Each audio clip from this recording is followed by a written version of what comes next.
দর্শক, আবহাওয়ার খবর জানতে আমরা চলে আছি সহকর্মী শাহানুর সরকারের কাছে।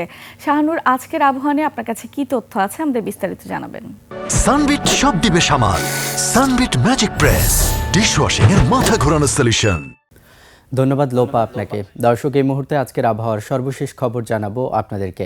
আজ 14 ডিসেম্বর 2025। মৌসুমের স্বাভাবিক লঘুচাপটি বর্তমানে দক্ষিণ বঙ্গোপসাগরে অবস্থান করছে।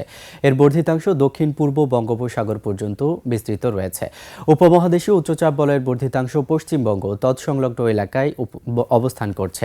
আগামী 24 ঘন্টায় সারা দেশে আংশিক মেঘলা আকাশ সহ আবহাওয়া প্রধানত শুষ্ক থাকতে পারে। এছাড়াও ভোরে সারা দেশের কোথাও কোথাও হালকা ধরনের কুয়াশা পড়তে পারে। গত 24 ঘন্টায় দেশের সর্বনিম্ন তাপমাত্রা পঞ্চগড়ের তেঁতুলিয়ায় রেকর্ড করা হয়েছে 9.3 ডিগ্রি সেলসিয়াস। আগামী 24 ঘন্টায় আবহাওয়া অধিদপ্তরের তথ্য অনুযায়ী সারা দেশের তাপমাত্রা দিন ও রাতের তাপমাত্রা প্রায় অপরিবর্তিত থাকতে পারে। আগামী 24 ঘন্টায় এই মুহূর্তে ঢাকা সহ দেশের আশপাশের তাপমাত্রার দিকে লক্ষ্য করলে দেখতে পাচ্ছি ঢাকার তাপমাত্রা রয়েছে 22 ডিগ্রি সেলসিয়াস, কুমিল্লার তাপমাত্রা 22 ডিগ্রি সেলসিয়াস, চট্টগ্রামের তাপমাত্রা দেখতে পাচ্ছি 23 ডিগ্রি সেলসিয়াস, বরিশালের তাপমাত্রা 21 ডিগ্রি সেলসিয়াস। আজ সকালে ঢাকায় বাতাসের আপেক্ষিক আর্দ্রতা রেকর্ড করা হয়েছে 59%। আজ ঢাকায় সূর্যোদয় হয়েছে 6টা 34 মিনিটে এবং সূর্যাস্ত হবে 5টা 14 মিনিটে।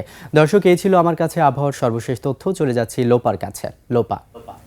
শাহানুর, আপনাকে ধন্যবাদ।